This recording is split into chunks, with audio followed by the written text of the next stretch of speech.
اسی حوالے سے مطلب یہ ہے کہ ہنزا کی یہ چیز ہے، ہنزا جائیں ضرور، ہنزا انجوائے کریں، یاک بھی دیکھیں جا کے، اور شاید ایسی شادی بھی آپ کو مل جائے۔ بالکل ٹھیک ہو گیا، نیکسٹ سٹوری کی طرف آئیں گے، اور جیسا کہ ہم کچھ روز پہلے بھی اپنے شو میں ڈسکس کرے کے تھے، جب سے یہ کووڈ آیا ہے مین پاور بہت زیادہ کم ہوئی لوگوں کی، اسی وجہ سے جو مختلف ریسٹورینٹس تھے، مختلف انڈسٹریز تھی، وہاں پر روبوٹس کو لایا گیا تاکہ کام جو ہے وہ رکنے نہ پائے۔ سو دنیا بھر میں ایک تو ہم یہ دیکھ رہے ہیں کہ روبوٹس کو بہت زیادہ یوز کیا جا رہا ہے، اسپیشلی ویسٹرن کنٹریز جتنی بھی ہیں وہاں پر روبوٹس بنائے جا رہے ہیں اور ان کو ڈفرینٹ ٹاسک جو ہے وہ سونپے جاتے ہیں۔ سو روبوٹ سازی میں بھی بہت زیادہ اضافہ ہوتا چلا جا رہا ہے۔ ابھی جو آپ ویژولز دیکھ رہے ہیں، یہ ایک روبوٹ تیار کیا گیا ہے جو کہ برگر بناتا ہے، اور اس کی کیپیسٹی اتنی زبردست ہے کہ جناب یہ 60 کے قریب باسکٹس جو ہے برگر کی فل کر سکتا ہے، اور اگر اس روبوٹ کو آپ یہ ٹاسک دیں کہ ڈھیر سارے فرینچ فرائز بنائے اور لوگوں کو برگر سرو کرے تو بڑا آسانی سے یہ ٹاسک جو ہے وہ پورا کر سکتا ہے۔ سو یہ کمپنی کون سی ہے؟ یہ مائسو روبوٹ نامی ایک کمپنی ہے، روبوٹ کا نام فلپی 2 ہے۔ فلپی 2 یس، یہ اس طریقے سے اس کو یوز کیا جا رہا ہے۔ ہم نے پہلے بھی جیسے روبوٹک دنیا کے بارے میں بتایا کہ روبوٹس جو ہیں یہ کافی زیادہ کامن ہوتے چلے جا رہے ہیں، بہت سے کاموں کے لیے ان کو استعمال کیا جا رہا ہے، اور روبوٹ جو ہیں ان میں بھی ترقی ہوتی چلی جا رہی ہے، دن بدن ان میں بہتری سے بہتری آ رہی ہے۔ تو ایک طرف یہ ہے، یہ ایک بڑا ایک طرح سے دیکھا جائے تو ایسے ملک جہاں پہ ہم جیسے ملک جو ہیں پاکستان، جہاں پہ لوگ بہت زیادہ بے روزگار ہوتے ہیں، کام ان کو نہیں ملتا، ان ملکوں میں تو شاید روبوٹک یہ جو ہے یہ کام مشکل ہو جائے، لوگ بے روزگار ہو جائیں گے اور زیادہ۔ لیکن ابھی میری چند دن پہلے امریکہ بات ہو رہی تھی ایک صاحب سے جو بزنس مین ہے، اور وہ کہنے لگے کہ یہ کووڈ کی وجہ سے اور دیگر بہت سی ریسٹرکشن کی وجہ سے وہاں پہ زیادہ تر لیبر ایک زمانے سے میکسیکو سے آتی ہے، وہ لوگ میکسیکو والے واپس چلے گئے تو چیپ لیبر وہاں پہ مل نہیں رہی۔ ایسے میں ان کے لیے یہ روبوٹس جو ہے یہ بڑے کارآمد ثابت ہوتے ہیں، چھوٹی چھوٹی آڈ جاب جس کو بولتے ہیں نا، تو وہ آڈ جابس کے لیے یہ وہاں پہ کام کر رہے ہیں۔ تو بہرحال بھائی سائنس کی دنیا میں تو بڑا زبردست کام ہو رہا ہے، لیکن مجھے خدشہ ہے کہ یہ نہ ہو کہ کچھ عرصے کے بعد پھر لوگوں کی جابس مزید چلی جائیں اور لوگوں کی جگہ جو ہے وہ یہ روبوٹس لے رہے ہوں۔ ہاں، تو یہ پھر لوگوں کے لیے مسائل ہوں گے، ہم جیسے ملکوں کے لیے مسائل ہوں گے، لیکن امریکہ میں جہاں پہ مطلب اتنا زیادہ کام بھی ہے ابھی اور لیبر بھی کم ہے، وہاں پہ شاید یہ کارآمد ثابت ہو۔ ٹھیک ہے، ہم اسی کے ساتھ ہی اپنی نیکسٹ سٹوری کی طرف چلیں۔ نیکسٹ سٹوری ہمارے پاس جناب یہ ہے کہ سعودی عرب میں دنیا کے پہلے فضائی عجائب گھر پرواز کا افتتاح کیا گیا ہے۔ سعودی عرب کا ایک تاریخی شہر ہے جس کی ہسٹری جو ہے وہ 2000 ایئرس پرانی ہے۔ العلا اس شہر کا نام ہے، اور اس پرواز جو پکچرز ابھی آپ اس وقت پبلک نیوز کی سکرینز پر دیکھ رہے ہیں، اس پرواز میں سعودی ایئر لائن اور ساتھ ہی ساتھ العلا کی انتظامیہ نے کلیبوریشن کے ساتھ یہاں اس پرواز میں جو موجود ٹریولرز تھے، مسافر تھے، ان کو عجائب گھر دکھایا اور ان کا پرتپاک استقبال کیا۔ سو یہ پہلا ایکسپیرینس تھا کہ فضا میں میوزیم جو ہے اس کی سیر کرائی گئی ہو۔ یہ دیکھو نا تصویریں ہیں، مختلف وہ لٹریچر ہے جو دکھا رہے ہیں مسافروں کو، ان کو آگاہ کر رہے ہیں، تاکہ ایک طرف تو لوگ جانا چاہیں گے۔ العلا جو ہے یہ کہہ رہے ہیں 2000 سال پرانا شہر ہے، اور یہاں پہ قبل اسلام یہاں کے لوگ رہتے تھے۔ یہ وہی لوگ ہیں جنہوں نے اردن کا مشہور شہر بھی ایک آباد کیا۔ یہ کون سا شہر ہے؟ بترا یا بترا؟ ہاں میں خیال میں بترا ہی ہوگا، بترا شہر بھی آباد کیا۔ تو اچھا ہے بھائی، آگاہ کرنے کے لیے لوگوں کو فضا کے دوران۔ ہمارے ہاں بھی بہت سی ایسی سائٹس ہیں جس کے بارے میں پی آئی یہ سوچ سکتا ہے، ہڑپا ہے، موہنجو داڑو ہے، خاص طور پہ جن کے بارے میں آگاہی دے کے اور ان کو اس طرح مائل کیا جا سکتا ہے۔ بالکل ٹھیک ہو گیا، ٹھیک ہو گیا۔ نیکسٹ سٹوری کی لاسٹ سٹوری آج ہمارے پاس یہ ہے کہ جناب پوری دنیا میں ہم اکثر ذکر کرتے ہیں کہ گلوبل وارمنگ بہت زیادہ بڑھتی چلی جا رہی ہے، اور کووڈ کے پیش نظر جو صورتحال ہے، لوگوں میں غربت بہت زیادہ آئی، لوگ جو تھے ان کی جو کھانے پینے کی جو خوراک تھی اس میں بھی ہم نے بہت زیادہ قلت دیکھی۔ سو یونائٹڈ نیشنز کا ایک ادارہ WFP اس نے خبردار کیا ہے کہ پوری دنیا کے 43 ممالک اس وقت ایسے ہیں جہاں کے 4.5 کروڑ افراد کو کا خدشہ اس وقت جو ہے وہ لاحق ہے.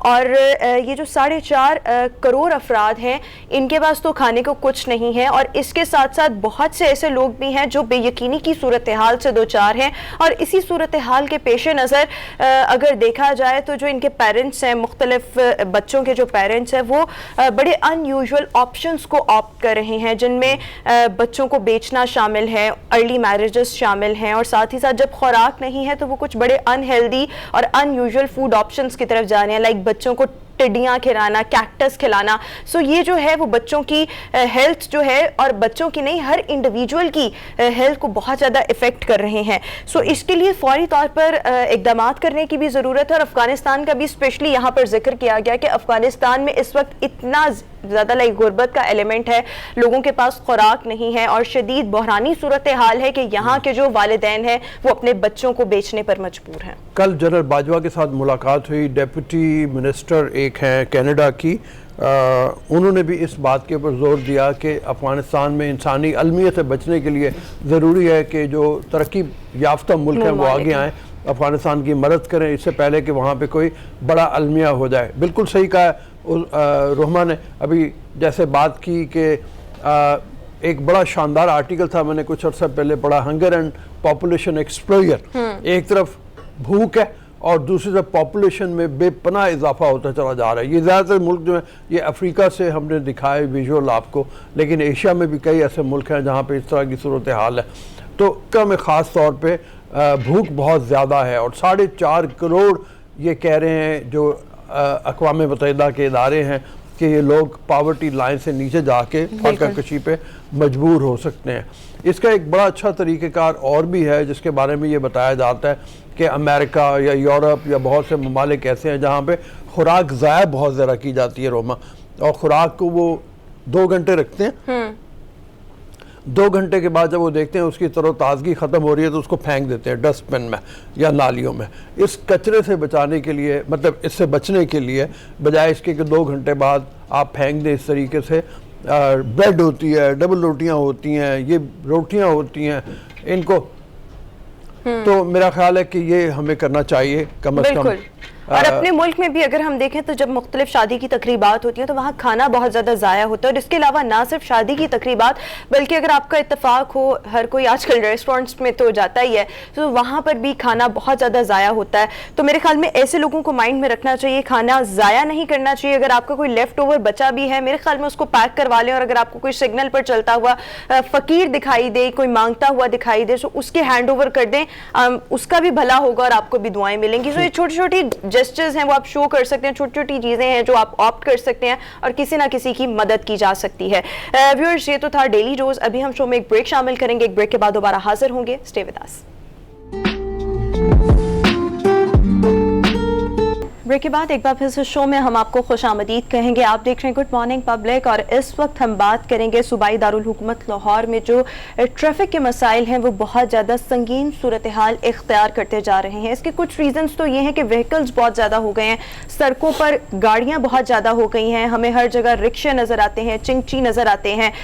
پھر اس کے علاوہ سڑکیں جو ہیں وہ بعض جگہوں سے ٹوٹی پوٹی ہیں, سگنلز کے کچھ ایشوز ہیں, اس کے علاوہ تجاوزات مختلف جگہوں پر ہمیں دکھائی دیتی ہیں. سو یہ وہ ریزنز ہیں, کچھ بیسک ریزنز ہیں جس کی وجہ سے جو ٹریفک ہے اس کی روانی بہت زیادہ متاثر ہوتی چلی جا رہی ہے, اور لوگوں کے لیے اس وقت بہت زیادہ مسئلہ بنتی چلی جا رہی ہے. اس کو کنٹرول کرنے کے لیے آبویسلی سٹی ٹریفک پولیس کا بہت زیادہ کلیدی کردار ہے, بٹ ابھی جو ہم سچویشن دیکھ رہے ہیں اسپیشلی لاسٹ 1 منتھ سے, جب سے بچوں کے سکولز کھلے ہیں, مختلف انسٹیٹیوٹ کھلے ہیں, تو جو صورتحال ہے ٹریفک کی وہ آؤٹ آف کنٹرول ہے. اس پر آج ہم تفصیلاً گفتگو کریں گے. سی ٹی او لاہور سید منتظر مہدی صاحب ہمیں شو میں جوائن کریں. Sir, thank you so much, welcome to good morning public. Let's start from this very basic questions. کچھ تو ریزنز جو میرے مطابق تھے تو وہ تو میں نے بتا دیے, بٹ آپ کے نزدیک اس وقت لاہور میں جو ٹریفک کی صورتحال بہت زیادہ انٹینسیفائی کرتی جا رہی ہے, ریزنز کیا ہیں اور اس کے تدارک کے لیے پلان کیا ہے سٹی ٹریفک پولیس کے پاس؟ بہت بہت شکریہ.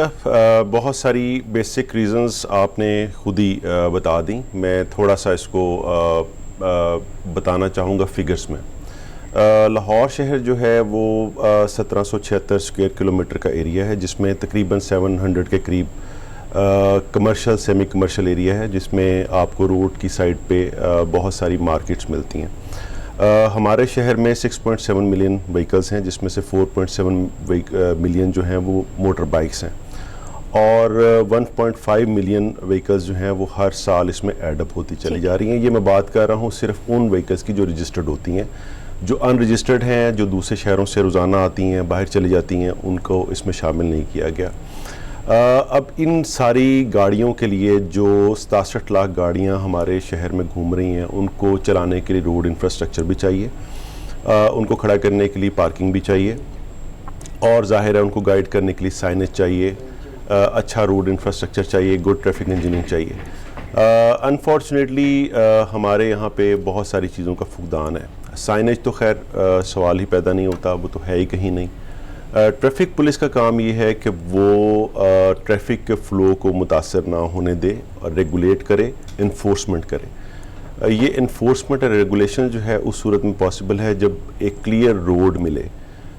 کلیئر روڈ سے میری مراد یہ ہے کہ وہ روڈ جہاں پہ رانگ پارکنگز نہ ہوں, جہاں پہ تجاوزات کی بھرمار نہ ہو, جہاں پہ چنکی رکشہ نہ ہو, جہاں پہ ریڑیاں نہ ہوں اور جہاں پہ پراپرلی روڈ ٹریفک انجینئرنگ کی گئی ہو. جو اب آپ بات کر رہی ہیں وہ یہ ہے کہ راؤنڈ دا کلاک ہماری ٹریفک کو ایشو نہیں ہے. ہمارے کچھ پیک آورز ہیں جس میں یہ پرابلم ہو رہی ہے اور کچھ جگہیں ایسی ہیں جہاں پہ ہمیں پرابلم ہوتی ہے. مثال کے طور پہ آپ کو پتہ ہے کہ ایک میگا پروجیکٹ ہے گلاب دیوی انڈر پاس, اس کی وجہ سے ہمارے جو ڈیفینس کو ٹریفک جاتی تھی والٹن روڈ سے وہ نہیں جا پا رہی اور یہ تمام کی تمام ٹریفک اب سینٹر پوائنٹ اور جو کیولری روڈ ہے اس کو یوز کر رہی ہے اور ٹی کراسنگ کو یوز کر رہی ہے, تو وہاں پہ ٹریفک کا پرابلم ہوتا ہے. ہمارے جو اسکولوں کے اوقات ہیں اس میں اسکولوں کے سامنے, کالجز کے سامنے ٹریفک کنجیشن ہوتی ہے. اس کے لیے میں بتاتا ہوں کہ ہم علیحدہ سے بہت سارا کام کر رہے ہیں اویئرنیس کا. اس کے علاوہ شام کو جب لوگ دفاتر سے گھروں کی طرف جاتے ہیں تو اس وقت ٹریفک کا کنجیشن ہوتا ہے. ہم نے اس سب کے لیے علیحدہ علیحدہ ٹریفک پلانز بنا رکھے ہیں. جو اسکولوں کے اوقات ہیں اس میں ایکسٹرا نفری ہم لگاتے ہیں اسکولوں کے سامنے, کالجز کے سامنے کہ وہ ٹریفک کو کلیئر کروائیں. اس کے علاوہ ہم بہت ہی اچھا پروگرام لانچ کرنے کے لیے جا رہے ہیں کیونکہ ہمیں پتہ ہے کہ ہمارے پاس ریسورسز تھوڑے سے کم ہیں. تو ہم نے جو کالجز کے سیکیورٹی گارڈز ہیں اور جو میل کالجز ہیں, اسکولز ہیں, ان کے بچوں کو ہم نے ٹرین کیا ہے. یہ تقریباً کچھ 6000 بچے ہیں جن کو ہم نے ٹریننگ دی ہے کہ وہ ٹریفک کو کنٹرول کر سکیں اپنے اسکول کے, کالجز کے سامنے اور اس کو ریگولیٹ کریں, وہاں پہ پارکنگ کے نظام کو بہتر بنائیں. یہ ہمارا ہے جو ہم پرسوں سے انشاءاللہ شروع کر رہے ہیں. ہم ان کو ٹریفک والنٹیئرز کا نام دیں گے, ان کو ہم اسناد دیں گے اور یہ ایک جس کو کہتے ہیں والنٹیئر ورک کریں گے تو ان کے اندر کانفیڈنس آئے گا, ان کو ہم سرٹیفکیٹس دیں گے اور ظاہر ہے ریکگنائز کریں گے جو اچھا کام کرے گا. اس میں مانیٹرنگ کا ہمارا سسٹم بڑا اسٹرانگ ہے. جن پوائنٹس پہ ٹریفک کی کنجیشن ہوتی ہے ہم نے ان پوائنٹس کو آئیڈینٹیفائی کیا ہوا ہے. اس کو ہم LT سیٹ کے ذریعے مانیٹر کرتے ہیں جس وقت ٹریفک کنجیشن ہوتی ہے. اور اس میں آپ نے اکثر دیکھا ہو گزرتے ہوئے کہ ٹریفک جو سگنلز ہیں وہ ہم بند کر دیتے ہیں اور مینولی اس کو کنٹرول کرتے ہیں.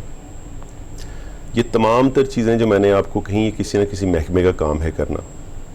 تجاوزات کو ہٹانا ہے وہ کسی اور محکمے کا کام ہے. روڈ اگر ٹوٹی ہوئی ہے تو اس کو بنانا کسی کا کام ہے.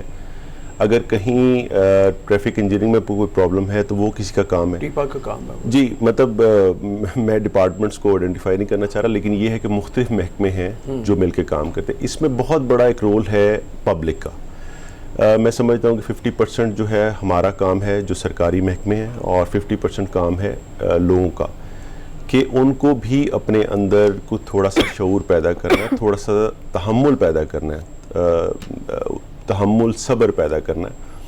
ہمارے یہاں پرابلم یہ ہے کہ جیسے ہی کسی موٹر بائیکر کی کہیں بریک لگتی ہے تو وہ فوراً ون وے پہ چلا جاتا ہے. بلکہ اب تو گاڑیوں والوں میں بھی اتنا شعور کم ہوتا چلا جا رہا ہے کہ وہ بھی ون وے پہ جانے کی کوشش کرتے ہیں. ون وے پہ جاتے ہیں, فٹ پاتھ پہ چڑھا دیتے ہیں, اس جگہ پہ گاڑی چلانا, موٹر سائیکل چلانا شروع کرتے ہیں جہاں پہ ان کو گاڑی نہیں چلانی چاہیے, جو سامنے سے آنے والی ٹریفک کو پرابلم کرے گی. ہمیں کسی چیز کی ضرورت ہوتی ہے تو ہم فوری طور پہ بریک لگاتے ہیں اور اسٹور پہ جا کے. انفارچونیٹلی لاہور میں تمام تر کمرشل ایریا آپ نے دیکھا کہ سڑک کے ساتھ ہی ہے, اور جو ہماری سروس روڈ ہیں وہ ساری کی ساری پارکنگ نے قبضہ کر لیا ہے. جو مارکیٹس ہے اس نے قبضہ کر لیا ہے, کوئی ہاسپٹل ہے اس نے قبضہ کر لیا ہے. مطلب تمام کی تمام سروس روڈز آپ مال روڈ پہ دیکھ لیں, جیل روڈ پہ دیکھ لیں, فیروز پور روڈ پہ دیکھ لیں, یہ کمرشل ایریا نے اپنی پارکنگ کے لیے استعمال کر لی, حالانکہ وہ 2 وے ٹریفک اور ایمرجنسیز کے لیے ہے. تو یہ مسائل ہیں اور ہم نے تمام محکموں سے ٹیک اپ اس کو کیا ہوا ہے. چیزیں امپروو کر رہی ہیں لیکن ایسی نہیں ہیں جیسی ان کو ہونا چاہیے. ٹھیک ہے, بہت سی تفصیل آپ نے بتا دی ہے. اب مسئلہ یہ ہے کہ یہ پارکنگ والا جو مسئلہ ہے, ایک تو سب اس سے پہلے اس کو دیکھ لیا جائے.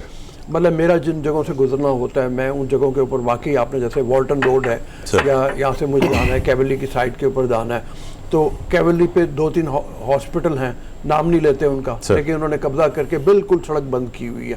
والٹن روڈ کے اوپر بہت زیادہ مطلب اسی طرح سے ہیں. اور دوسری چیز یہ ہے کہ یہ چنگچی رکشہ اور اب لوڈر, اس نے بہت زیادہ وائلیشن شروع کی ہوئی ہے. یہ کس کے کنٹرول میں آئے گا؟ جو لوڈر ہے اور چنگچی رکشہ, ان کے اوپر تو نمبر پلیٹ بھی نہیں ہے. جی, یہ لیگلی ایگزسٹ یہ بغیر نمبر پلیٹ کے چل رہے ہیں. جی, تو ان کو کون کنٹرول کرے؟ دیکھیے یہ جو ہم یہ کر سکتے ہیں ان کو پکڑ کے پولیس اسٹیشن میں بند کر دیں, لیکن اس کے بعد بھی یہ ان کی تعداد اتنی زیادہ ہے کہ شاید ہمارے وارڈنز کے لیے ممکن نہیں ہے کہ اٹھا کے سب کو تھانوں میں بند کر دیں اور تھانوں میں پھر ان کو رکھیں. جو لوڈر ہے وہ تو لیگلی ایگزسٹ ہی نہیں کرتا, وہ پتہ نہیں اب کس طرح سے امپورٹ ہو رہا ہے, کیسے آ رہا ہے, کیسے چل رہا ہے, آئی ڈونٹ نو. لیکن یہ ہے کہ اس کے اوپر خیر پالیسی کی ضرورت ہے گورنمنٹ کی طرف سے کہ اس کو بین کیا جائے یا اس کو ریگولیٹ کیا جائے. ظاہر ہے اس کے اندر محکمے ہیں جن کا رول ہے ان کو رجسٹر کرنے کا, ان کو لیگلائز کرنے کا, ان کو چلنے کی اجازت دینے کا یا چلنے کی اجازت نہ دینے کا. اس میں ٹریفک پولیس کے پاس اختیارات نہیں ہیں. اچھا, یہ بہت بڑی مطلب اچھا بات ہے. سر, جس طرح سے آپ نے ہم دیکھ رہے ہیں کہ شہر میں گاڑیوں کی تعداد میں بہت زیادہ اضافہ ہوتا چلا جا رہا ہے, کچھ وجوہات آپ نے بھی بتائی ہیں, کچھ چیزوں کو آپ کی طرف سے بھی ریگولیٹ کرنے کی کوشش کی جا رہی ہے, بٹ آپ کو نہیں لگتا کہ اس وقت سچ یہ جاننا چاہوں گی کہ اس وقت کیپیسٹی کتنی ہے سٹی ٹریفک پولیس میں, کتنے لوگ تعینات ہیں, کتنے اہلکار تعینات ہیں, اور کیا ان میں اضافہ ضروری نہیں ہے؟ بہت ضروری ہے. ہماری ایک شفٹ میں 8 گھنٹے کی شفٹ میں تقریباً 1100 لوگ کام کرتے ہیں پورے لاہور میں. جو میں نے پورے لاہور میں 1100 لوگ کام کرتے ہیں. پھر نیکسٹ شفٹ میں 1100 لوگ کام کرتے ہیں, اور تھرڈ شفٹ جو لاسٹ شفٹ ہے ہماری, جو رات کی شفٹ ہے, اس میں ہمارے صرف 100 لوگ ہوتے ہیں جو لاہور میں کام کر رہے ہوتے ہیں. تو اس طرح سے کل ملا کے تقریباً کوئی 2300-2400 کے قریب لوگ ہیں ہمارے جو راؤنڈ دا کلاک کام کرتے ہیں. ظاہر ہے لاہور شہر بڑا ہوتا چلا جا رہا ہے اور ہماری نفری جو ہے وہ ڈپلیٹ ہوتی چلی جا رہی ہے. یہ بڑے ہی پڑھے لکھے لوگ ہیں, بڑے ذمہ دار لوگ ہیں, لیکن چونکہ انفورسمنٹ کے لاس بہت ویک ہیں. میں سمجھتا ہوں, میں بار بار ہر فورم پہ یہ ریکمینڈ کرتا ہوں کہ باہر کہیں بھی دنیا میں آپ چلے جائیں, وہاں پہ انفورسمنٹ کے بہت زیادہ اختیارات دیے گئے ہیں. وہ جو چلان ٹکٹ ہے وہ آپ کو خاصا پنچ کرتا ہے اگر آپ کا چلان ہو. یہاں پہ میرا جو وارڈن ہے جو کھڑا ہوا ہے روڈ کے اوپر, جو انفورسمنٹ کر رہا ہے, اس کے پاس زیادہ سے زیادہ بڑا اختیار یہ ہے کہ وہ 200 روپے کا چلان کر لے گا. اور وہ 200 روپے کے چلان میں بھی ہم نے لوگ شہریوں کے لیے اتنی سہولت پیدا کر دی ہے کہ اس وقت وہیں کھڑے کھڑے وہ پے کر دیتا ہے, اور اس کو وہ پینچ نہیں آتی, وہ ایک جس کو کہتے ہیں وہ فیل نہیں آتی کہ میں نے وائلیشن کی تھی اور مجھے جرمانہ ہوا ہے تھوڑا سا. اس کو یہ ایک سارٹ آف وارننگ ہی ہے اس کے لیے. تو آپ ہر وقت اگر وارننگز ہی دیں گے تو ظاہر ہے کام نہیں چلے گا. اور یہاں پہ شہری بسا اوقات یہ بھی کہتے ہیں وارڈن کے کہ ہن آرام ہی 200 روپے کا چلان کر لیتے ہوں, ٹھیک ہے. یہ سر اس میں ٹریفک لاس کو بہت زیادہ سخت کرنے کی ضرورت ہے. یہ ہم ہر کسی کا چلان نہیں کر سکتے, لیکن جب ہم کسی کا چلان کریں تو اس کو پھر محسوس ہونا چاہیے کہ اس نے وائلیشن کی تھی. 200 روپیہ تو نتھنگ. یہ تو وہ باہر کے ملکوں میں جیسے ہوتا ہے, مطلب ہم نے امریکہ میں بھی گاڑی چلائی ہے, یورپ میں بھی, انگلینڈ میں آپ کا چلان پاؤنڈ میں جس وقت ہوتا ہے سر, پتہ چلتا ہے 50 پاؤنڈ یا 100 پاؤنڈ مطلب جرمانہ ہوا ہے تو لگ پتہ جاتا ہے. سر انشورنس بڑھتی ہے, آپ کے پوائنٹس کٹتے ہیں لائسنس میں سے. وہ بھی دوسرا طرف میں آ رہا تھا کہ ایسا بھی کوئی سسٹم بنانے کی ضرورت ہے کہ جس میں آپ کے پوائنٹس کٹیں, اور جب آپ ایک خاص پوائنٹس پہ پہنچ جائیں تو اس کا مطلب یہ ہے کہ آپ کا لائسنس آپ سے واپس لے لیا جائے گا, اور پھر آپ کو دوبارہ کچھ کورسز کرنے پڑیں گے. تو یہ وارننگز وغیرہ کرنے کا کوئی ارادہ ہے, یا مطلب کہ وہی آپ کے پاس مین پاور کی کمی ہے اور اس وجہ سے یہ نہیں ہو سکتا؟ سر صرف اور صرف انفورسمنٹ کو بہتر بنانے کے لیے ہمارے بیسیکلی سر 2 رولز ہیں. ایک ہمارا ایجوکیشن کا رول ہے, ہماری پوری ایک ایجوکیشن ٹیم ہے جو مختلف دفاتر میں جا کے, اسکولوں میں جا کے, کالجز میں جا کے, مساجد میں جا کے لیکچرز دیتی ہے. ہمارا مین فوکس بچے ہیں کہ ہم بچوں کو ایجوکیٹ کریں زیادہ سے زیادہ ٹریفک لاس کے بارے میں اویئرنیس دیں ان کو. ہمارے سر آن ایوریج ہم 300 سے 400 کے درمیان لیکچرز دیتے ہیں ہر مہینے. ہم نے سر 132 واکس کی ہیں لاسٹ منتھ ٹریفک اویئرنیس کے حوالے سے, اسموک کے حوالے سے. ہم نے سر 8 کے قریب کیمپس اسٹیبلش کیے ہیں جہاں پہ لوگوں کو اویئرنیس دی جاتی ہے. کوئی 40,000 کے قریب پمفلیٹس بانٹے ہیں. مطلب یہ ساری ایکٹیویٹیز ہیں جو چل رہی ہیں. دوسرا جو ہمارا سر انفورسمنٹ کا رول ہے اس میں ہم تھوڑا سا ویک ہو جاتے ہیں. وہ ویک اس طرح سے ہو جاتے ہیں کہ 500 روپے ایک گاڑی کو چلان کیا جاتا ہے اور 200 روپے اس کو کیا جاتا ہے. تو اس کو بہت زیادہ بڑھانے کی ضرورت ہے. پوری دنیا میں سر ایک فیول ٹینک کے برابر ہے جو چلان کیا جاتا ہے کسی گاڑی کو وائلیشن کے اوپر. ہمیں تھوڑا سا اپنے لائسنسنگ کے سسٹم کو بہتر بنانے کی ضرورت ہے. ہمیں سارے محکموں کی کوارڈینیشن کو بہتر بنانے کی ضرورت ہے. کیونکہ سر میں یہ عرض کر دوں کہ ہمیں اس کو اس اینگل سے دیکھنا ہے کہ کووڈ میں ہم نے 10,000 زندگیاں کھوئی ہیں لاسٹ ایئر, اور ٹریفک ایکسیڈنٹس میں ہم نے 5,000 زندگیاں کھوئی ہیں, اور ٹیررزم میں ہم نے 300 زندگیاں کھوئی ہیں. اب آپ اسی سے اندازہ لگا لیں کہ یہ کتنا امپورٹنٹ ایشو ہے کہ کووڈ کا ہر جگہ پہ شہرہ تھا, ٹریفک کا اس طرح سے شہرہ نہیں ہے, نہ اس میں اس طرح سے انویسٹمنٹ ہو رہی ہے. اس میں جن محکموں کا جتنا رول بنتا ہے ان سے بھی پوچھنے کی ضرورت ہے کہ وہ کیا کر رہے ہیں. ٹریفک ہماری زیر بحث ہر وقت رہتی ہے, اور ہم ایک کامن شہری کی حیثیت سے سمجھتے یہ ہیں کہ صرف اور صرف یہ رول ٹریفک پولیس کا ہے. یہ رول ٹریفک پولیس کا اس میں بہت تھوڑا سا ہے. ہمیں اچھی سڑکیں ملیں, اچھی ٹریفک انجینئرنگ ملے, روڈ سائنج ملے, تجاوزات کی بھرمار سے پاک سڑکیں ملیں, اس کے بعد انفورسمنٹ کی جائے تو بہت بہتر ہو سکتی ہے. مطلب to cut it short, traffic police کا جہاں تک رول ہے, اس کے علاوہ مختلف ڈپارٹمنٹس کی بھی اپنی ذمہ داری ہے. سب کو مل جل کر کام کرنا چاہیے تاکہ ان مسائل پر جلد از جلد قابو پایا جا سکے. مہدی صاحب ہمارے ساتھ ہی شو میں موجود ہوں گے. ابھی ہمیں شو میں ایک بریک شامل کرنی ہے, ایک بریک کے بعد واپس آئیں گے. Good morning public. بریک کے بعد ایک بار پھر سے شو میں آپ کو خوش آمدید کہیں گے. ٹریفک کے مسائل اور ان کے حل پر آج ہم بات کر رہے ہیں. سی ٹی او لاہور سید منتظر مہدی صاحب ہمیں شو میں جوائن کیے ہوئے ہیں. سر آپ سے بھی یہ پوچھنا چاہوں گی, ٹریفک کے کچھ مسائل کو ہم نے ہائی لائٹ بھی کیا اپنے شو میں, لیکن اس کے علاوہ ہم دیکھیں تو بہت سی مارکیٹس, بہت سی شاپس کو کمرشلائز کر دیا جاتا ہے. اس کے لیے آبویسلی ایک پالیسی بنائی جاتی ہے, اپروول کی ضرورت ہوتی ہے. یہ بھی ٹریفک کے مسائل بہت زیادہ پیدا کرتی ہیں. اب آپ کو نہیں لگتا کہ کسی بھی مارکیٹ کو, کسی بھی جگہ کو کمرشلائز کرنے سے پہلے, کمرشلائزیشن کی جو پالیسی ہے اس کو ترتیب دینے سے پہلے ٹریفک پولیس کو اس میں انگیج کرنا چاہیے, ان کو بھی اپنے ساتھ ایڈ کرنا چاہیے تاکہ چیزیں جو ہیں ان کو بہتر کیا جا سکے؟ یہ تو آپ ایک آئیڈیل سچویشن بتا رہی کہ کوئی بھی کمرشل ایریا بنانے سے پہلے ٹریفک سے پوچھا جانا چاہیے. میں تو اس سے تھوڑی سی, میری ریکوائرمنٹ تو اس سے تھوڑی سی کم ہے. میں یہ کہتا ہوں کہ اگر آپ نے کمرشلائزیشن کر ہی دی ہے اور جو بائی لاز ہیں ان کو آپ نے دیکھتے ہوئے ایک چیز کو کمرشلائز کر لیا, تو بعد میں تو ان کو پوچھ لیں. مثال کے طور پہ سر پارکنگ بنائی جاتی ہے بیسمنٹ میں, اور اس وقت نقشہ پاس ہو گیا, کمرشلائزیشن ہو گئی جگہ کی, اور اس کے بعد اسی بیسمنٹ کے اندر شاپس بنا دی جاتی ہیں اور گاڑیاں باہر آ جاتی ہیں. اس کے بعد اس کا پر اسکوائر میٹر یا وٹ ایور جو بھی ان کا رول ہے اس کے مطابق کیلکولیشن کر کے ایک جرمانہ کر دیا جاتا ہے, اور دیٹ سے بات ختم ہو جاتی ہے. سر بات ختم نہیں ہونی چاہیے. جو جگہ پارکنگ کے لیے مختص کی گئی تھی اس کو پارکنگ کے لیے ہی استعمال ہونا چاہیے. اور سیکنڈلی, اب مزید جو شہر کو خراب ہونے سے بچانے کے لیے جو مین روڈز ہیں اس کے اوپر کمرشلائزیشن نہیں ہونی چاہیے. کمرشلائزیشن جو ہے وہ انسائڈ ہونی چاہیے, مین روڈ سے ہٹ کے ہونی چاہیے, اور تمام مین روڈ جو ہیں ان کے, تاکہ جو سروس روڈ ہے ان کو ہم بچا سکیں. ادروائز سر کوئی ایسا طریقہ نہیں کہ ہم اپنی سروس روڈز کو بچا سکیں. اس وقت جو صورتحال ہے, مطلب اگر آپ اسی کو دیکھیں لاہور کی ٹریفک وغیرہ کے حوالے سے, مطلب آپ اس کو بہت برا کہیں گے, درمیانہ برا کہیں گے, یا کم برا کہیں گے؟ مطلب ہم جو چلانے والے ہیں ہمیں تو لگتا ہے بہت بری صورتحال ہے. اس میں ظاہر ہے, مطلب آپ نے جیسے بتایا کہ آپ کی تو نفری بہت تھوڑی ہے. میرے اپنے خیال میں اگر میرا اختیار ہو تو میں تو چالان بہت زیادہ کروں اور وہ سارے پیسے نکال کے ٹریفک پولیس کو دے دوں کہ وہ اپنی نفری بھی زیادہ کریں, اپنے لیے کچھ سہولیات بھی لیں, گاڑیاں بھی زیادہ ہوں, موٹر بائک بھی ہوں, تاکہ پکڑیں لوگوں کو. جب تک پکڑا نہیں جائے گا یہاں پہ اس کے بغیر کام نہیں ہوگا. آپ کے لیے سر یہ بڑی خوشی کی خبر ہوگی شاید کہ ہم اتنے برے نہیں ہیں. ہم لندن سے بہتر ہیں, ہم نیو یارک سے بہتر ہیں, ہم پیرس سے بہتر ہیں, ہم نیو دہلی سے بہتر ہیں, ممبئی سے بہتر ہیں. جتنی بھی اسٹڈیز ہوئی ہیں سر, ہمارا جو کمیوٹ کرنے کا ٹائم ہے وہ ان تمام شہروں سے کم ہے.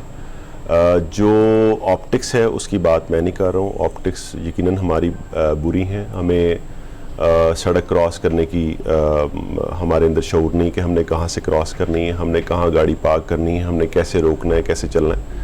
یہاں پہ ہم تھوڑا لیگ کر رہے ہیں کہ ہماری آپٹکس تھوڑی سی بری ہیں. لیکن جو ہمارا ٹائم ہے وہ ان تمام شہروں سے بہتر ہے, ہماری ٹریفک ان تمام شہروں سے بہتر ہے, ہمارا روڈ انفراسٹرکچر جو ہے ان سے برا صحیح. لیکن میں یہاں پہ سر ایک چیز ضرور آپ کے نالج میں لانا چاہتا ہوں, گوش گزار کرنا چاہتا ہوں کہ ہمارا جو ٹریفک آفیسر ہے جو روڈ پہ کام کر رہا ہے وہ میرے خیال سے 10 گنا زیادہ کام کر رہا ہے اس سے جو اس سے ایکسپیکٹڈ ہے.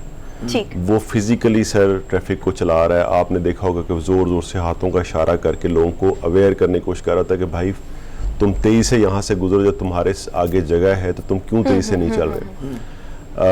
ہمارا جو ٹریفک وارڈن ہے وہ کم از کم 3 سے 4 گھنٹے اپنے 8 گھنٹے کی ڈیوٹی میں سگنلز کو آف کر کے ٹریفک کو ریگولیٹ کر رہا ہوتا ہے, کیونکہ ہماری روڈ انفراسٹرکچر میں اتنی گنجائش نہیں کہ اتنی گاڑی کو ابزارب کر سکے. تو ہمیں فزیکلی محنت کرنی پڑ رہی ہوتی ہے. تو sir situation is not that bad, ہم اس کو امپروو کر رہے ہیں, امپروو ہو بھی رہی ہے. اور مختلف اسٹڈیز ہیں جو آئی ہیں جنہوں نے بتایا ہے کہ ہم دنیا میں بہت سارے معاملات میں جہاں جن چیزوں میں ہم بہت ساری چیزوں میں پیچھے ہیں, ٹریفک میں ہم بہت ساری دنیا سے آگے ہیں. Sir I have so many questions on my list, so چاہوں گی کہ آپ تھوڑا سا مختصر جواب دیں تاکہ زیادہ سے زیادہ سوالات جو ہیں وہ کور ہو سکیں. یہاں پر ایک لائٹر نوٹ پر ایک سوال کرنا چاہوں گی, آئی ہوپ آپ مائنڈ نہیں کریں گے, کہ یہ ایک امپیکٹ جاتا ہے جب ٹریفک وارڈنس کسی کا بھی چالان کر رہے ہوتے ہیں تو یہ ایسے لگتا ہے لائک یہ ہم سنتے بھی ہیں کہ شاید ہر چالان کے پیچھے ان کا کوئی کمیشن ہوتا ہے. ذرا اس چیز کو کلیئر کر دیں ہمارے دیکھنے والوں کے لیے. مختصر یہ ہے کہ ہمارا اس میں کسی قسم کا کوئی کمیشن نہیں ہے. ہم نے اپنے وارڈنس کو کسی قسم کا کوئی ٹارگٹ نہیں دیا گیا, کوئی نہیں دیا, اور نہ ہمیں گورنمنٹ کی طرف سے کوئی انسٹرکشن ہے کہ زیادہ سے زیادہ چلان کرنے. جو وائلیشن کرے گا اس کا چلان کیا جائے گا. اور اس میں ایک چیز میں آپ کو بتا دوں کہ ہم کوشش کرتے ہیں, لوگوں کی اکنامک سچویشن بہت بری ہے تو ہم نہیں چاہتے کہ لوگوں کو 200 روپے کا برڈن بھی ہو. ہم اویئرنیس کی طرف, ایجوکیشن کی طرف زیادہ جا رہے ہیں, ہم چلانز نہیں کرتے. ہمارا کوشش ٹھیک ہے. اس میں تھوڑا سا مطلب یہ ہے کہ معذرت کے ساتھ میں سمجھتا ہوں کہ چلان زیادہ ہونا چاہیے اور کافی زیادہ ہونا چاہیے. تو آپ تو کہہ رہے ہیں نرم دلی سے, یہ نرم دلی سے سمجھنے کی بات ہوتی تو بہت بہتر ہو گئی. آپ درست کہہ رہے ہیں سر, آپ درست کہہ رہے ہیں. اب یہ ہے کہ یہ چالان میں ہم نے تھوڑی دیر پہلے بھی اس کی بات کی, اگر چالان کو زیادہ کیا جائے یہ کس نے کرنا ہے؟ مطلب یہ کہ جو زیادہ وائلیٹ کر رہا ہے اس کو زیادہ بڑا چالان ہو, جو کم کر رہا ہے اس کو کم چالان ہو. اگر لال بتی کراس کر گئے بہت خطرے کی بات بنتی ہے. روز کم از کم 4-5 ایکسیڈنٹس میں دیکھتا ہوں جو لال بتی کراس کرنے کے نتیجے میں ہوتے ہیں. تو یہ اختیار کس کا, یہ کس نے کرنا؟ یہ سر لیجسلیٹو اختیار ہے. اور جی سر یہ اختیار ہے, اس میں ایم پی او میں آپ کو امینڈمنٹ کرنی پڑے گی. اور میں یہ سمجھتا ہوں کہ یہ چلان کم ہونے چاہیے, لیکن اس کی اماؤنٹ اتنی زیادہ ہونی چاہیے کہ ایک بندہ جب چلان اس کا ہو جائے تو اس کو سالوں یاد رہے کہ میں نے وائلیشن کی تھی, اور اس کے بعد وہ کبھی وائلیشن کرنے کا سوچے بھی نہ. ٹھیک ہے. اچھا, ای چالان, اس سے آپ کو لگتا ہے سسٹم میں بہت زیادہ بہتری آئی ہے؟ میں سمجھتا ہوں کہ بہت ساری چیزیں ہیں جس میں ہمیں شہریوں کے لیے سہولت پیدا کرنے کی ضرورت نہیں ہے. اگر کسی نے وائلیشن کی ہے تو اس کو پہلے لائن میں لگ کے بینک میں جمع کرائے گا, تو اس کو تھوڑا سا جتنی دیر احساس رہے گا کہ میں نے وائلیشن کی تھی اور میں اس کی وجہ سے سفر کر رہا ہوں, تو تھوڑا سا اس کو فیل ضرور ہونا چاہیے. ای چلان نے ان کے لیے اتنی آسانی پیدا کر دی کہ شاید وائلیشن اس سے زیادہ ہوئی ہے. تو ہمارا فیس تو شاید پبلک فیس تو بہتر ہوا ہے عوام میں کہ بہت سہولت ہم نے پیدا کر دی ہے. اسی وقت کھڑے کھڑے آپ موبائل کے ذریعے پیمنٹ کر دیں, لیکن ریلیکس ہو گئے کہ خیر ہے چلان ہو بھی. اور پھر میں نے یہ بھی دیکھا کہ لائک اگر آپ کو چند ایک چالان گھر آئے ہیں تو وہ ردی کی ٹوکری ہو رہے ہوتے ہیں, کوئی اس کو بادر بھی نہیں کرتا پے کرنے کی, انلیس کہ آپ کی گاڑی کسی سگنل پہ روک نہ دی جائے. یہ بھی ایسے جی ہم اس میں ہمیں ایک ایکسٹرا ایفرٹ بھی کرنی پڑ رہی ہے کہ ہم نے 17 ٹیمز اپنی اسی کام کے لیے لگا رکھی ہیں کہ جو لوگ زیادہ ڈیفالٹرز ہیں ان کو پکڑیں اور ان کی گاڑیوں کو پولیس اسٹیشن میں بند کریں اور چلان پے کروائیں. اچھا, آخری منٹ ہے, مطلب اس میں میرے خیال میں پبلک کو میسیج یہ آپ کا جانا چاہیے کہ خدا کے لیے آپ بہتری کے لیے کام کریں، اور جتنا کام پولیس کا ہے اتنا ہی عوام کا بھی ہے. جی سر، ایگزیکٹلی میں نے جیسے گزارش کی پہلے کہ میں یہ سمجھتا ہوں کہ اس میں تمام دنیا میں آپ دیکھ لیں کہ زیادہ بڑا رول جو ہے وہ عوام پلے کرتی ہیں ٹریفک ریگولیٹ کرنے میں. ہمارے پاس اب گنجائش نہیں ہے، جتنی بڑی ہم شہر بن گئے ہیں، جتنی زیادہ پاپولیٹڈ ایریا، جتنی زیادہ گاڑی ہیں، ہمارے پاس کوئی چارہ نہیں ہے ڈسپلن ہوئے بغیر. اور ڈسپلن ہوں گے تو آپ اپنا وقت بھی بچائیں گے، دوسروں کا وقت بچائیں گے، فیول بچائیں گے، اپنی زندگی بچائیں گے، لوگوں کی زندگیاں بچائیں گے. تو اس لیے ہمیں اب ذمہ دار شہری کی طرح بیہیو کرنا پڑے گا، اس کے علاوہ ہمارے پاس چارہ نہیں. ٹھیک ہے، تھینک یو سو مچ سید منتظر مہدی صاحب، آپ نے گڈ مارننگ پبلک کے لیے وقت نکالا. اور بلا شبہ جو سٹی ٹریفک پولیس ہے وہ بہت زبردست کام کری ہے. کچھ روز پہلے ہم نے اپنے شو میں سلمہ شوکت صاحبہ کو دعوت دی تھی، پاکستان کی پہلی خاتون ٹریفک وارڈن ہے جو کہ یونائٹڈ نیشن کے امن مشن پر گئی ہیں، اور obviously یہ تمام لوگ ہمارا فخر ہیں اور ہم سب ان پر فخر محسوس کرتے ہیں. پھر ابھی ہم شو میں ایک بریک شامل کریں گے، ایک بریک کے بعد واپس آئیں گے.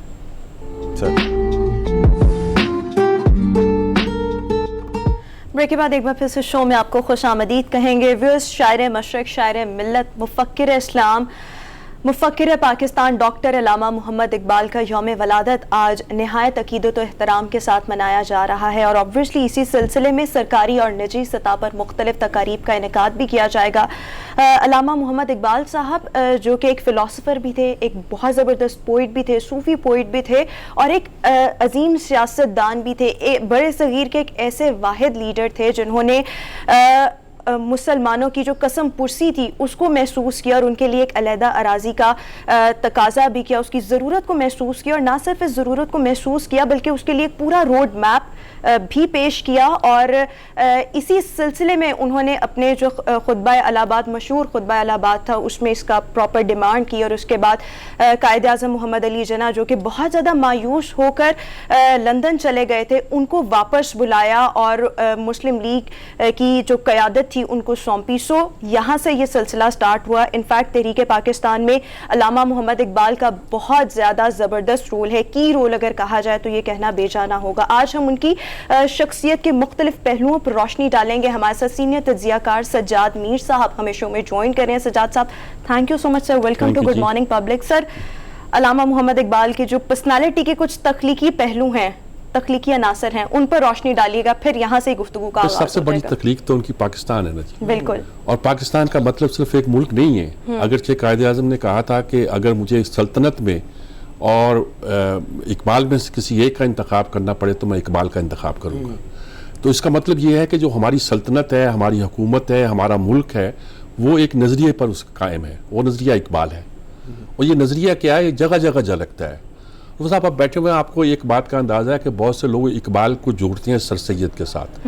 سر سید یقیناً ان کے پیش رو میں تھے، لیکن اقبال کا سلسلہ نسب سر سید سے نہیں، جمال الدین افغانی سے ملتا ہے. جمال الدین افغانی سے ملتا ہے. اور اس میں دیکھیں عجیب و غریب بات ہے کہ افغانی اس سے پہلے انتقال کر گئے، لیکن جب ان کا جنازہ لے جایا گیا کابل واپس تو ان کے مزار سے مس کر کے، اقبال کے مزار سے مس کر کے گزارا گیا.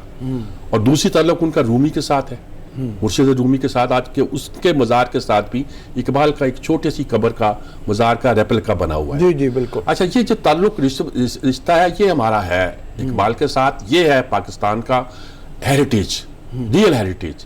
اچھا، جو فیصلے اقبال نے کر دیا وہ حرف آخر ہے.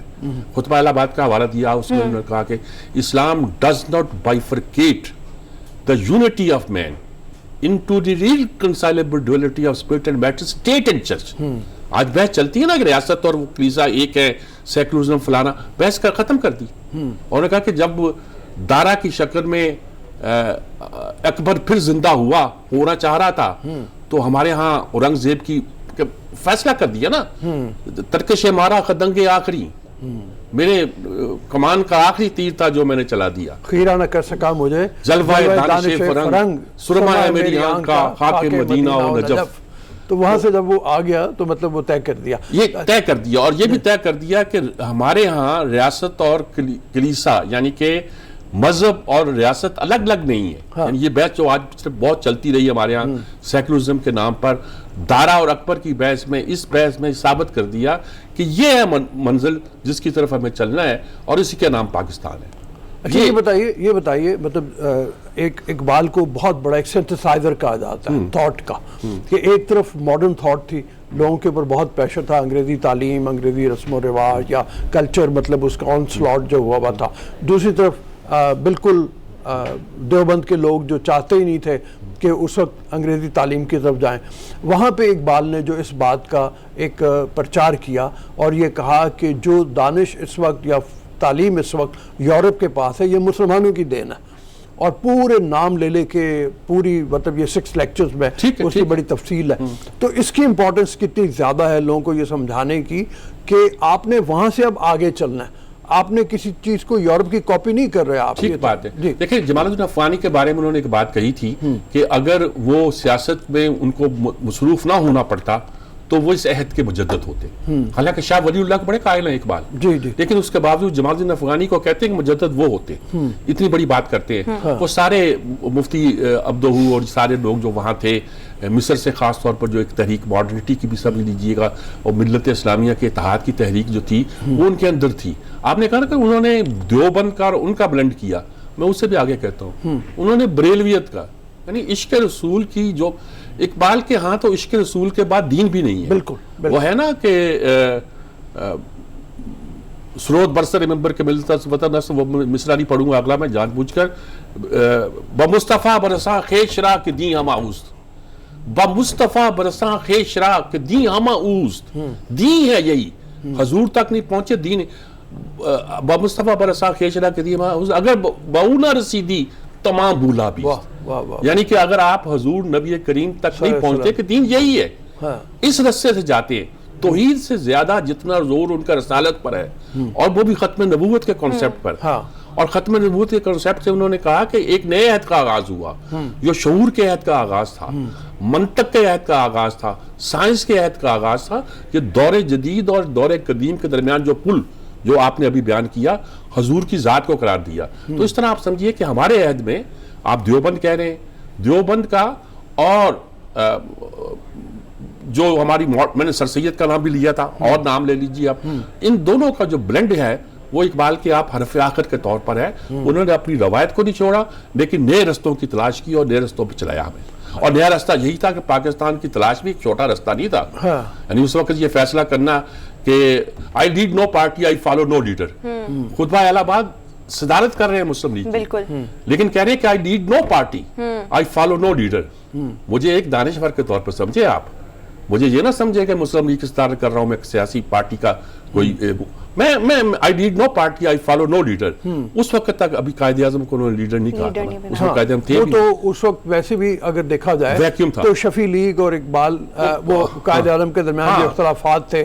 اور انہوں نے کہا کہ، اور اس کے بعد انہوں نے پورا نقشہ پیش کیا کہ اس علاقے کے جو مسلمان اکٹھے ہو جائیں تو وہ اپنے کلچر کی، تہذیب کی، اپنے مزاج کی حفاظت کر سکتے ہیں. اقبال کا خیال تو ٹھیک تھا، پتہ نہیں ہم ہی اس کو اس طرح فالو نہیں کر پائے اور یہاں نہیں لے جا سکے. لیکن آج بھی اگر پاکستان میں پاکستان یہ زندہ ہے تو اس لیے ہے کہ اس کی بنیاد اقبال پہ تھی، اقبال کی فکر پر. اچھا اب نوجوانوں کی طرف ذرا آ جائے، چونکہ آج کا نوجوان جو ہے ظاہر ہے مطلب اس سے کافی دور ہوا ہوا ہے اس فکر سے، اس کو پتہ نہیں ہے، پڑھا نہیں ہے مطلب اس طرح سے. تو وہ جو آتا ہے نا کہ کبھی ہے نوجوان مسلم تدبر بھی کیا تو نے، وہ کیا گردوں تھا تو جس کا ایک ٹوٹا ہوا تارا. تو مطلب یہ ہے کہ اور کا ہے پیام اور میرا پیام اور ہے، عشق درد مند کا طرز کلام اور ہے. علی گڑھ میں، بالکل علی گڑھ میں جا کے یہ بات کی. بالکل، یعنی آپ ان کے دیکھیے کچھ نہیں ہے، آپ لب پہ آتی ہے دعا بن کے تمنا میری. اس میں گننے 4-5 شاید 6 ایک دن میں نے گنے تھے سبق ایسے ہیں جو آپ کی زندگی کو ڈٹرمن کرتے ہیں. اور باقی جو آپ اشعار پڑھ رہے ہیں نوجوانوں کے لیے، ان کی جو بہت سی چیزیں ہیں، باتیں ہیں، وہ مطلب جوانوں کو پیروں کا استاد کر. دیکھو نا ساری بات اسی میں کری، جوانوں کو پیروں کا استاد کر. اور یہ سارا آپ ساکی نامہ دیکھ رہے ہیں، سارے کا سارا ایک بالکل نئے عشق کا پیغام ہے، نئے ایک خودی کا پیغام ہے، آگے بڑھنے کا پیغام ہے. دیکھیے اقبال ایک جگہ تھوڑا زندہ تھا. یہ جو سینٹرل ایشیا ہے جب یہ آزاد ہو رہا تھا تو یہاں ملینز کا لفظ استعمال کیا جاتا ہے کہ مجمع جو تھا وہ اقبال کا کلام گا رہا ہوتا تھا. اقبال کا پیغام وہاں بھی پہنچا. ایران میں ان کے صدر خامنائی اور جتنے ان کے بڑے لوگ ہیں ان کی تحریریں اقبال کے اوپر پڑھ لیں. یعنی کہ یہ ہے کہ غیر ایرانی کو فارسی شاعری کو تسلیم کرنا تو بات ایک طرف ہے، پیغام کو کس طرح لیا. اچھا پھر جو ان کی پریزنٹ فکر میں علی شریعتی کا رول ہے، علی شریعتی کے رول کو میں اس طرح نہیں کہتا کیونکہ وہ تو کچھ انقلاب کے بعد اس کو تو ڈسون کرنا شروع کر دیا تھا. وہ قم اور تہران یونیورسٹی کے جو ایک ٹسل تھی وہ اپنی جگہ، لیکن اقبال نے کس طرح نفوذ کیا ان کے پرانے مکتب فکر میں بھی، ان کے جدید مکتب فکر میں بھی. آپ تو حسین نصر کے زیادہ قائل ہوں گے میری طرح، لیکن یہ کہ ساری چیزیں جو کٹھی آتی ہیں نا، اقبال آپ دیکھیں حسین نصر اور علی شریعتی کو اگر بھی مکس کرنا ہو تو اقبال کے ذریعے ہوتا اور کوئی نہیں ہوتا. یہ کمال کا اس کا کام ہے. خامنائی بھی اسی کے ہے. وہ دوسرے جو تھے وزیر جو صدر رہے ان کے، اس کے بعد کیا نام تھا ان کا، ان کے آرٹیکل بھی آپ ان پہ پڑھ لیں اقبال پہ. کمال کی چیزیں ہیں ساری، اور ہر ایک نے اس پہ کمٹ کیا ہے اقبال پہ.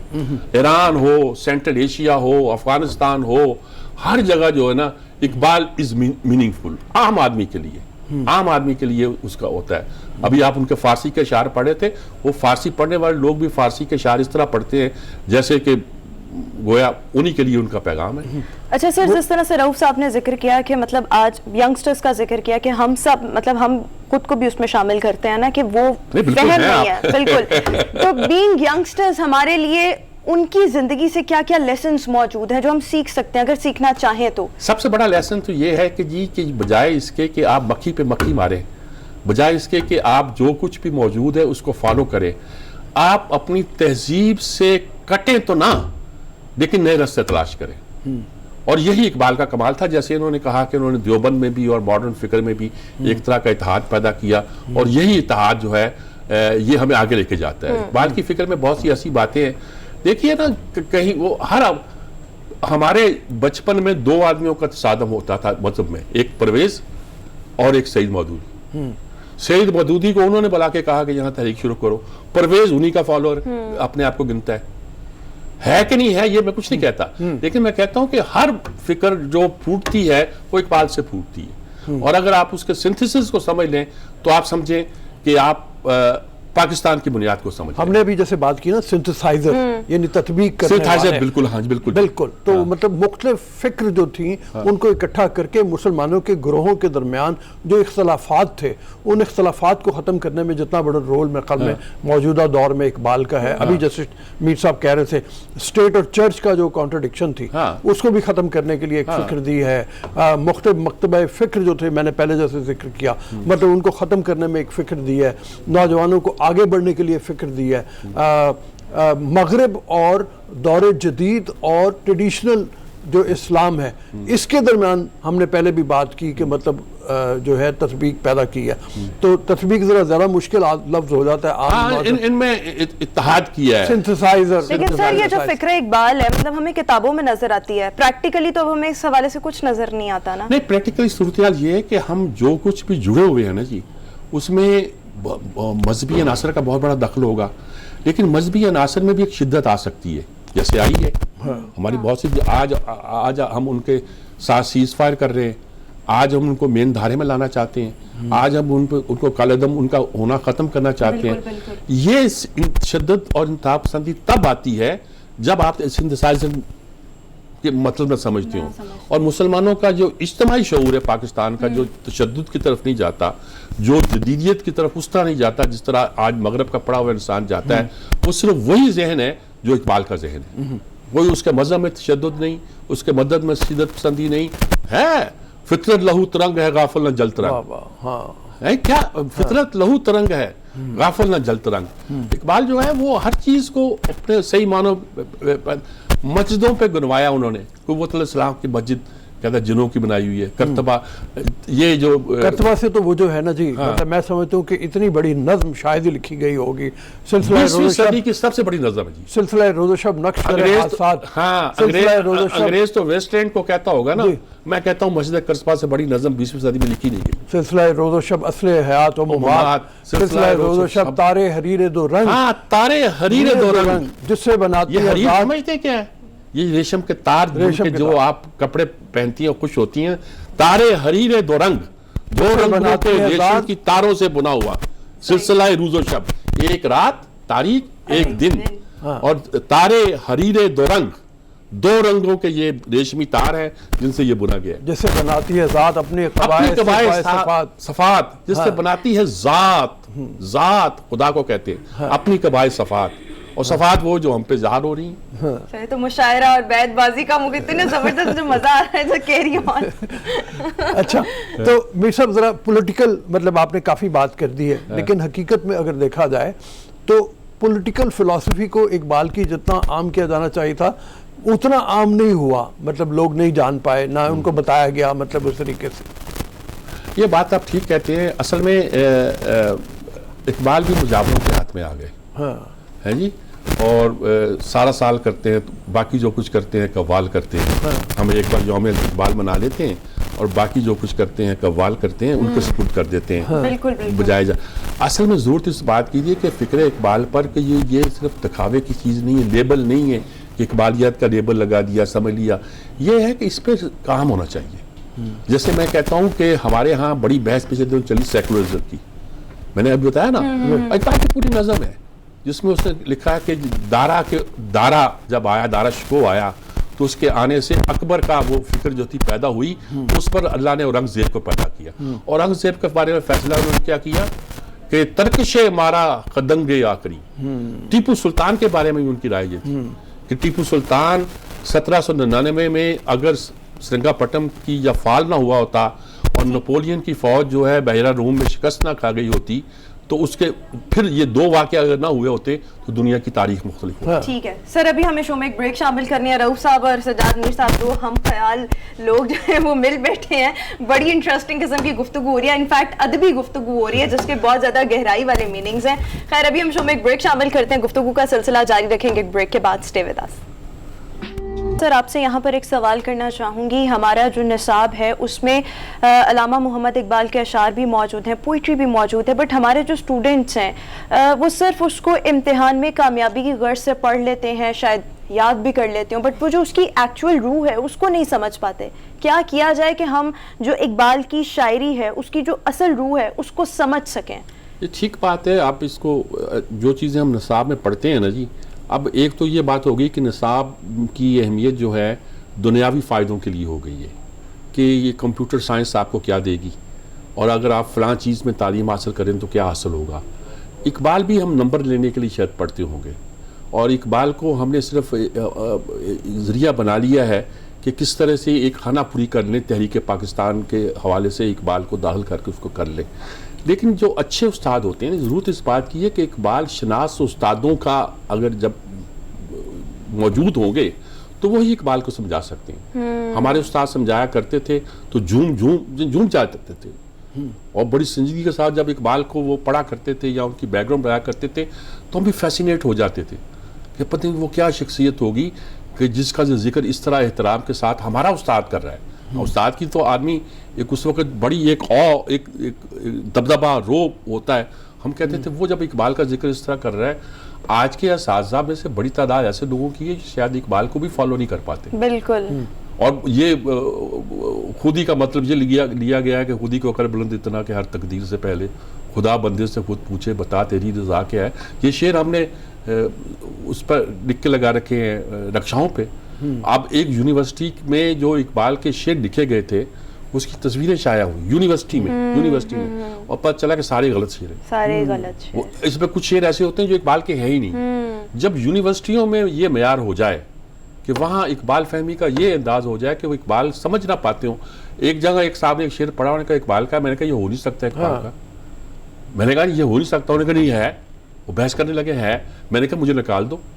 پھر میں نے احمد جاوید کو فون کیا, میں نے کہا شعر اقبال کا ہے یار. میں نے کہا ہو سکتا ہے میں غلطی کرتا ہوں, کہیں باقیات میں ہو کہیں اور ہو. انہوں نے کہا نہیں یہ اقبال کا تو ہے ہی نہیں. تو ایسی صورتحال ہے کہ یونیورسٹیوں تک کے لیول پر اقبال کو جو کوٹ بھی کیا جاتا ہے وہ شعر غلط کوٹ کیے جاتے ہیں. آپ تصور نہیں کر سکتے تھے آج سے 20-25 سال پہلے کہ اقبال کے نام پر کوئی غلط شعر کوٹ کر دے اور یہ کہیں گے کہ اقبال کا شعر. سر اس ٹائم کے تو پھر اساتذہ بھی ایسے ہی ہوں گے, لوگ بھی ویسے ہی ہوں گے. اب ہمارے ٹیچرز بھی تو ویسے نہیں نا ہے. تو پھر پہلے ٹیچروں کو, اور یہ جو آج کل کے ینگ جنریشن نہیں, اور یہ جو ہماری نوجوان نسل ہے, کل کو انہوں نے بھی ان میں سے بہت سے ٹیچرز نکلیں گے تو جنہوں نے خود نہیں پڑھا سمجھا تو وہ کل کے آنے والے نسل کو کیا سمجھائیں گے. اصل میں ہم جو ہے نا اپنا نصاب طے نہیں کر پا رہے.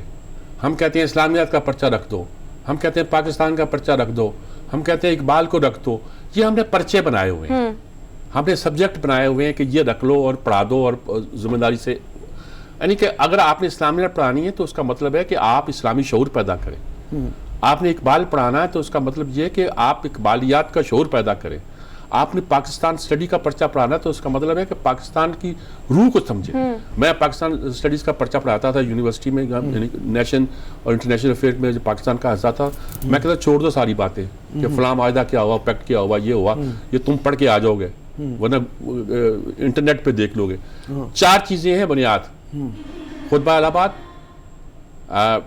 قرارداد لاہور, قرارداد مقاصد, اور اقبال کی وہ تقریر جو 11 اگست کے حوالے سے بہت شورا آفاق گنی جاتی ہے. 4 چیزیں کوئی ایک اچھا ٹیچر پڑھا دے, پورا پاکستان سمجھ آ جائے گا. اچھا ٹیچر پڑھا دے. سر, ہمارے پرائم منسٹر صاحب بہت دفعہ یہ بات کہہ چکے اپنی تقریروں میں بھی کہ ہم اقبالیات کو متعارف کروائیں گے, ہم ہسٹری پڑھائیں گے پاکستان کی, اسلامک ہسٹری پڑھائیں گے اپنے نصاب میں, تاکہ ان سب چیزوں سے ہم جو اپنی نوجوان نسل ہے اس کو روشناس کروا سکیں. آپ کو لگتا ہے ان تمام چیزوں پر امپلیمنٹ ہو رہا ہے سم ہاؤ؟ کہیں ہوتا ہوا دکھائی دے رہا ہے آپ کو؟ مجھے نہیں ہو رہا, بٹ آپ زیادہ کے خواب ہوں, اگر آپ کے خواب ہوں کہ آپ یہ کرنا چاہتے ہیں, آپ تصوف کی یونیورسٹی قائم کرنا چاہتے ہیں, عبدالقادر یونیورسٹی قائم کر دی, حتیٰ کہ یہاں آپ انسٹیٹیوٹ بھی قائم کیا خاتون اول نے, وہ شاذلی, لوگ پوچھتے شاذلی ہے کیا, سلسلہ ہے کیا. ایک بہت اہم آدمی کا مضمون چھپا اس دن اگلے دن, اور معلوم ہوا, اور میں نے نکالا معارف اسلامیہ یعنی اسلامی انسائکلوپیڈیا پنجاب یونیورسٹی کا, اور اس میں لفظ پہ لفظ جو تھا وہاں سے لے کے دے دیا گیا تھا.